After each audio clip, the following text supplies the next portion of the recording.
Hello दोस्त, नमस्ते, प्रणाम। अपने यूट्यूब पे स्वागत करते हैं। देखिए बहुत सुंदर धमाकेदार शोर गीत लेकर आए हैं, प्यारा सा। आप लोग को अच्छा लगे तो कमेंट पे जरूर बताना। देखबा देखबा ये होरी लवा तू हर दादी आवेली, देखबा देखबा ये होरी लवा तू हर दादी आवेली, बाबा तू आवेला थाईली बजावेला, बाबा तू आवेला थाईली बजावेला, दादी तुअर सोरा हो सिंगार करेली, देखबा देखबा ए होरी लवा तुअर दादी आवेली, देखबा देखबा ए होरी लवा तुअर अम्मा आवेली, देखबा देखबा ए होरी लवा तुअर अम्मा आवेली, देखबा देखबा ए होरी लवा पापा तुअर आवेला थाईली बजावेला, पापा तुअर आवेला थाईली बजावेला, मम्मा तुअर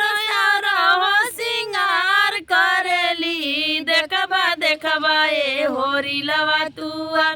अम्मा आवेली, देखबा देखबा ए होरी लवा तुअर चाची आवेली, देखबा देखबा ए होरी लवा तुअर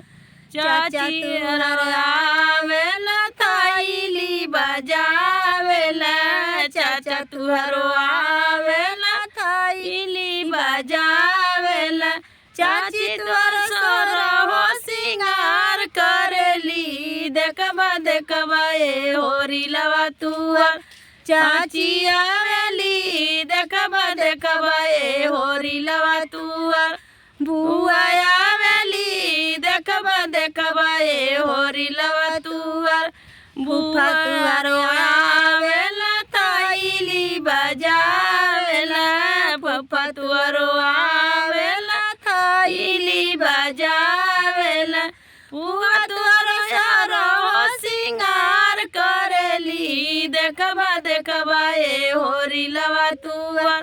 फुआ आवेली, देखबा देखबा ए होरी लवा तुअर मौसी आवेली, देखबा देखबा ए होरी लवा तुअर मौसी आवेली, देखबा देखबा ए होरी लवा तुअर मौसा तुअर आवेला थाईली बजावेला, मौसा तुअर आवेला थाईली बजावेला, मौसी तुअर सोरा हो सिंगार करेली, देखबा देखबा ए होरी लवा तुअर मौसी आवेली, देखबा देखबा ए होरी लवा तुअर मौसी